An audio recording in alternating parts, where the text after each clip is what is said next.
Buenos días, el día de hoy vamos a hacer una pequeña demostración de lo que se aprendió en la clase de Cultura Occidente con la Edad Media.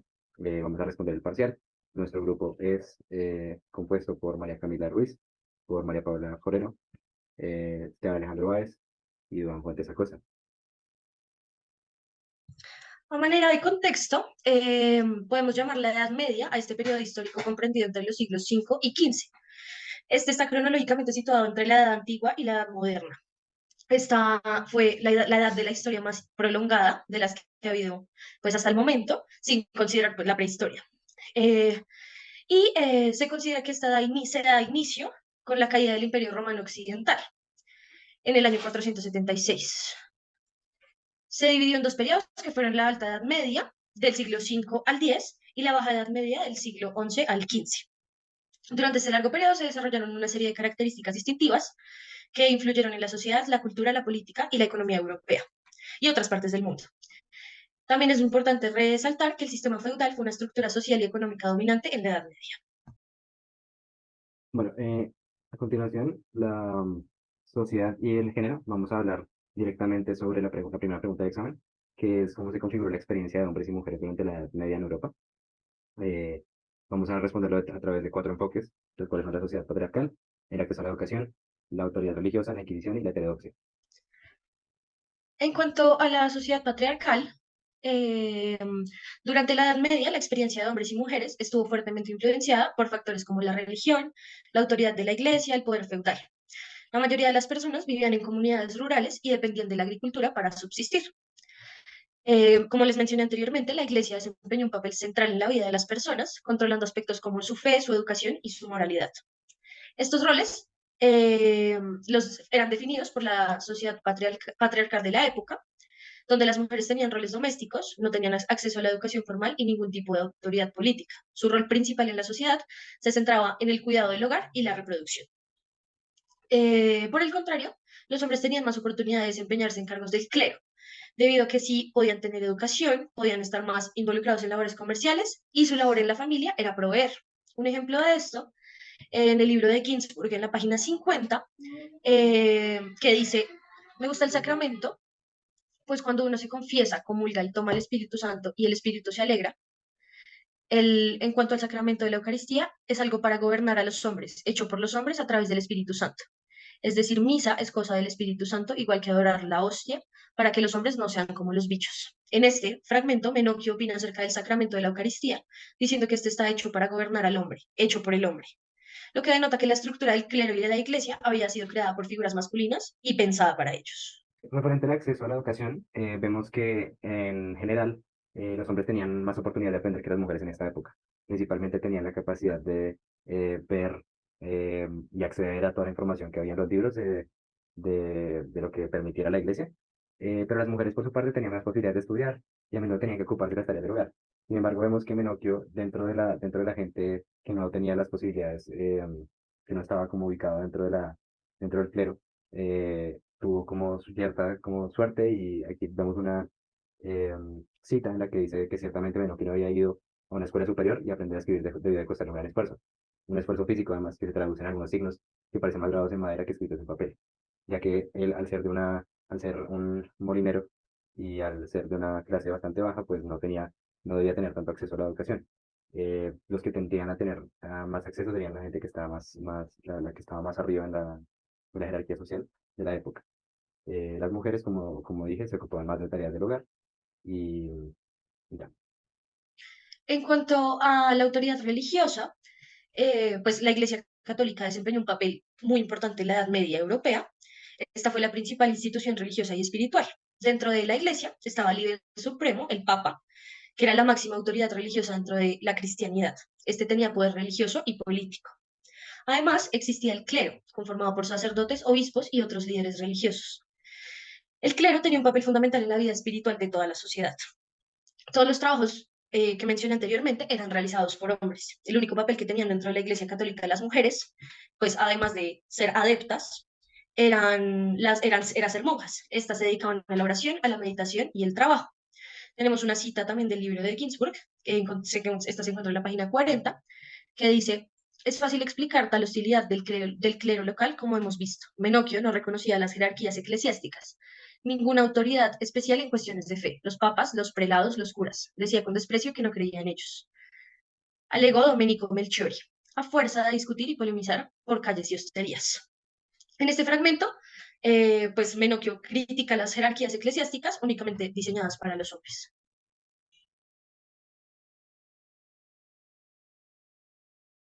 Referente a la Inquisición y la heterodoxia, resulta que durante esta época la Inquisición trató de corregir y castigar a todo aquel que estuviera alejándose de la idea de lo que solía tener la Iglesia, como el canon de lo que debía ser el ser humano. Por lo tanto, ocurrieron diferentes castigos violentos, torturas, asesinatos y homicidios en masa generados por la Iglesia durante la época de la Inquisición. La religión fue y siempre ha sido a lo largo de la historia causante de muchos estragos. Vimos como tanto las mujeres como los hombres, independientemente de su género, fueron afectados por esta mano que gobernaba sobre todos.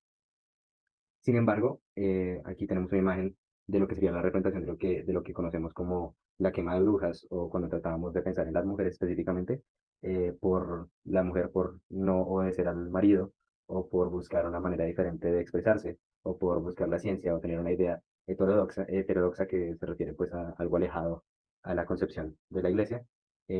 Las mujeres eran castigadas de igual manera y algunas eran quemadas en la hoguera, al igual que el destino que tuvo terminando que terminó teniendo Menocchio.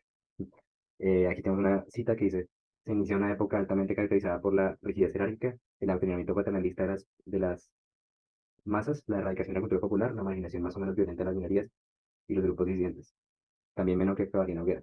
Aquí decidí colocar esta cita de la página 27 también del libro, del que de los gusanos, porque implica el adoctrinamiento y la erradicación de la cultura popular y eh, la marginación de las minorías. Esto es pues, bastante importante ya que pues, se refiere tanto a mujeres como a gente de color, como a todo lo que fuera considerado que no era parte del clero tradicional, como vendrían siendo pues, los hombres blancos tradicionales europeos. Hablando ahora un poco sobre los aspectos psicológicos referentes al libro y a la película, resolveremos la pregunta que es ¿por qué es relevante el queso y los gusanos en la psicología? Y los abordaremos desde 5 diferentes enfoques, los cuales son la variabilidad de perspectivas, el estudio del individuo, la microhistoria y dos tecnologías del yo, las cuales son la resistencia intelectual y la confesión. Hablando un poco de la microhistoria, tenemos que entenderla como la capacidad de explicar situaciones grandes desde lo más pequeño y simple.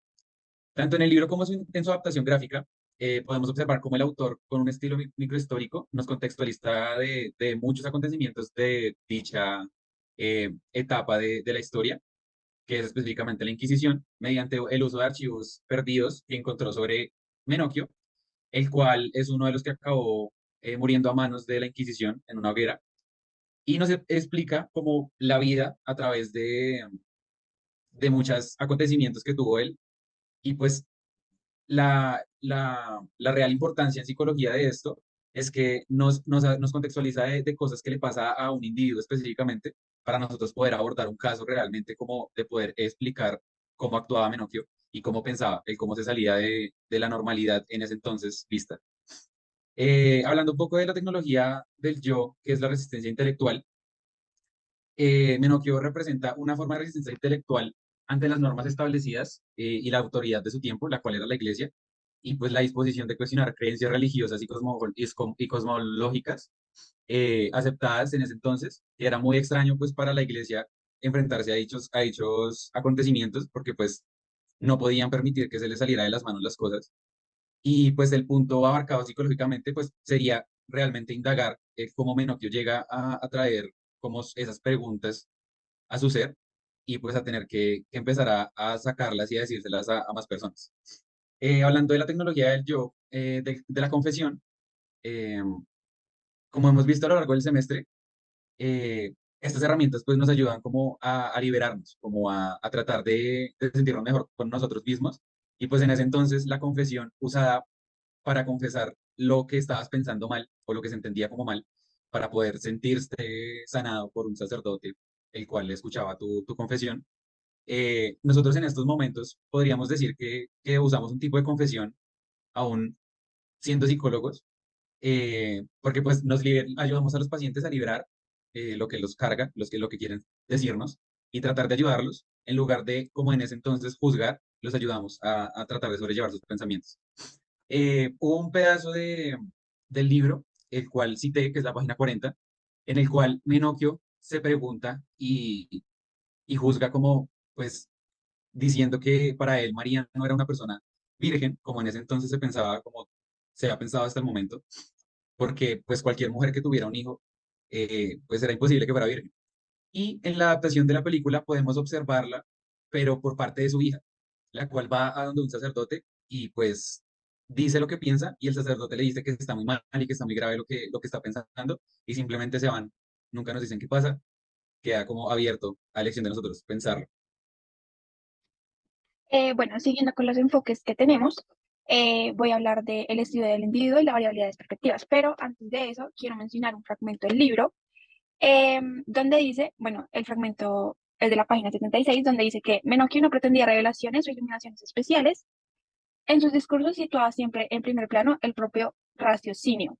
Esto bastaría ya para diferenciarlo de los profetas, visionarios y predictores itinerantes que entre finales del siglo XV y principios del XVI se dedicaban a lanzar lúgubres vaticinios en las plazas de las ciudades italianas.